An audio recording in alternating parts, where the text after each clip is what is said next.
Interior, Frank's bedroom. 6 a.m, same day. A faint sound of underworld pulses out. A bedside alarm beeps over the other sounds. It's pitch black, apart from an alarm flashing beside Frank, 50, asleep. Frank's eyes open, and he reaches over to switch on a sidelight and switch off the alarm. He has greying black hair, which is sticking up in clumps around headphones in his ears. He is wiry and pale. He looks very tired. Frank pulls out the headphones. Slightly louder underworld thumps out from them. The room is cramped and poorly decorated, dominated by a wall of modern stereo equipment.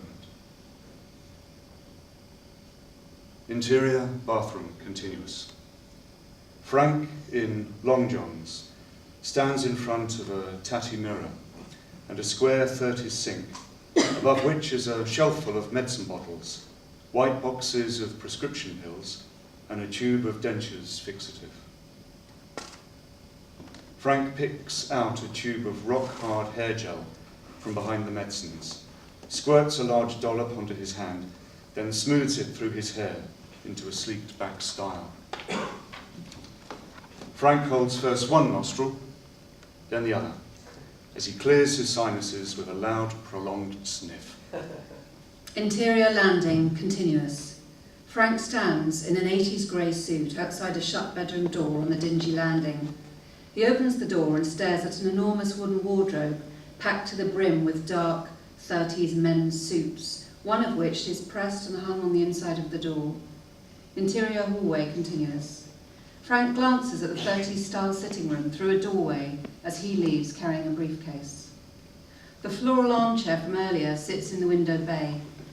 Frank checks his watch and his tie and sees the chair reflected in the large hallway mirror on the wall.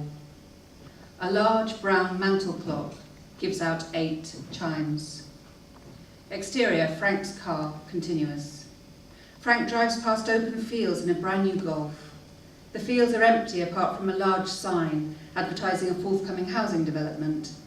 Graffiti on it says, "Real IRA." Interior, Frank's car, continuous.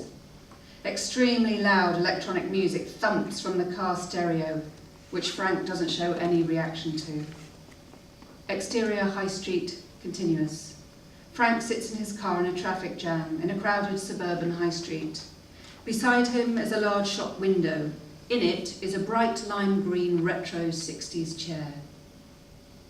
2 bored schoolboys, 13, sit with a poorly assembled guy and a sign which reads, "Bonfire party at St. Column's tonight, 8 p.m. All proceeds to church roof. Entry £5.